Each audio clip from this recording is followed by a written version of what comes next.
Okay guys, so Black Clover chapter 304 is out, and I had to bring the webcam back out for this one, because as I'm sure you guys are already aware, this chapter was very, divisive amongst us fans over here in the West, to say the least.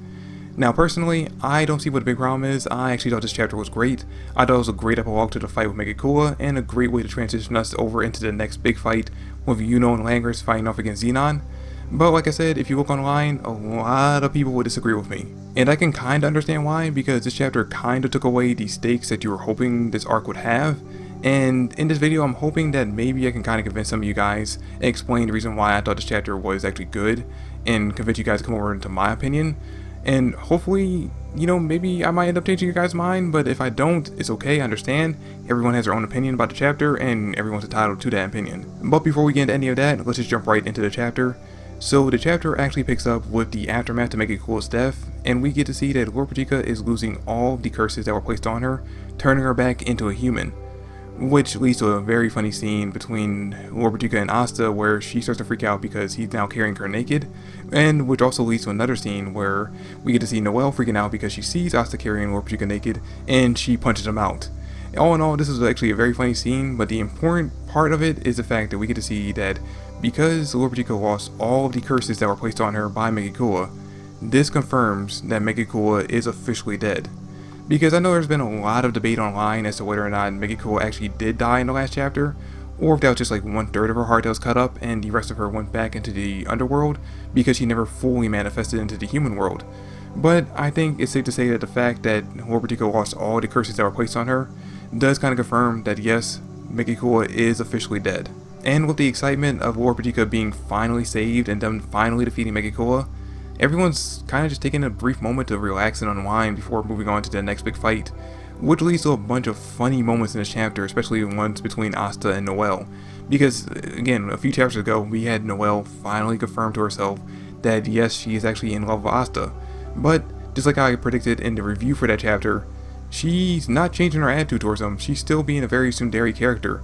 And it's actually kind of funny because throughout the chapter, in the beginning of it, whenever she tried to look at Asta in the face, she can't because she gets overly embarrassed, and then she just immediately starts punching him and yelling at him, just like how she normally does.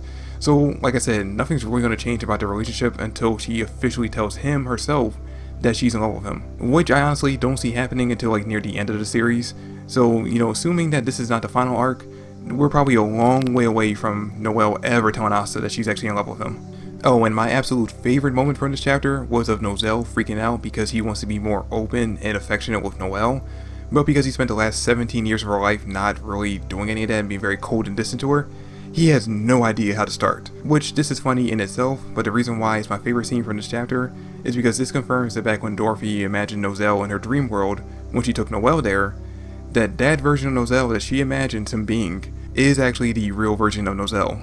Anyway, the levity doesn't last long because we are quickly reminded that now that the fight's over, the effects of Real's Valhalla spell are wearing off, and we get this really somber moment between him and Charlotte where he apologizes because he knows that this is kind of it for them. They're going to end up dying once the effects of the spell officially wear off.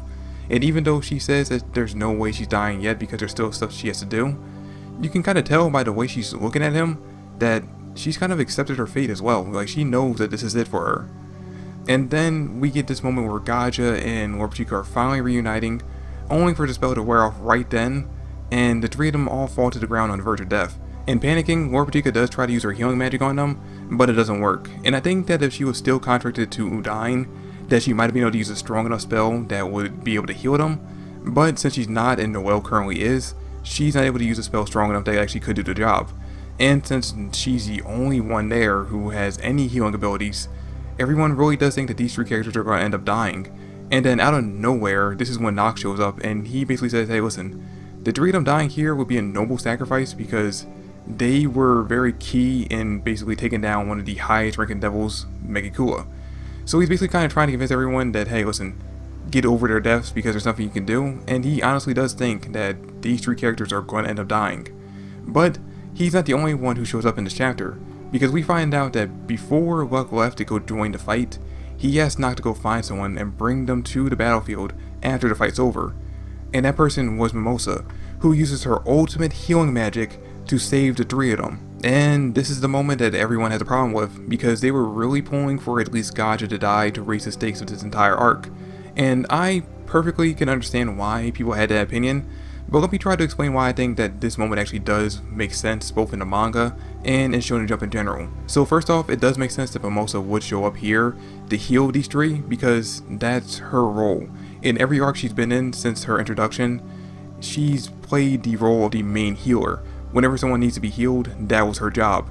And since we already kind of figured, or at least I figured, that her ultimate magic that she'd be learning from the elves would be ultimate healing magic, the best time to show off that new ability is to save the lives of 3 people who are pretty much thought to be as good as dead. Not to mention, we've seen her do something very similar to this back in the beginning of this arc, because her first appearance post the time skip is of her showing off her brand new advanced healing magic by saving a bunch of people who were on the verge of death. Now, the second thing that I wanted to bring up is the fact that Black Clover is a Shonen Jump battle manga. In these series, it's very rare that a good guy dies. Hell, even in One Piece, one of the most popular Shonen Jump manga going on right now, it took over 570 chapters for a major good guy to die. And we really haven't had a major death on the good guy side since then, and we're going on over 1,000 chapters now. And it's like that for most Shonen Jump series. They don't really start killing off good characters until we get near the end of the story. With some notable exceptions like, Demon Slayer and Jujutsu Kaisen, but those are the exceptions, not the norm. And when it comes to Demon Slayer, that series barely made it past 200 chapters. It had a very fast-paced story, so it actually makes sense that with a story that fast-paced that you'll be killing characters off more often. Anyway, that's my reasoning as to why I think Mimosa showing up in this chapter actually worked. I hope I can convince at least some of you guys, but if not, let me know in the comment section down below what your arguments are.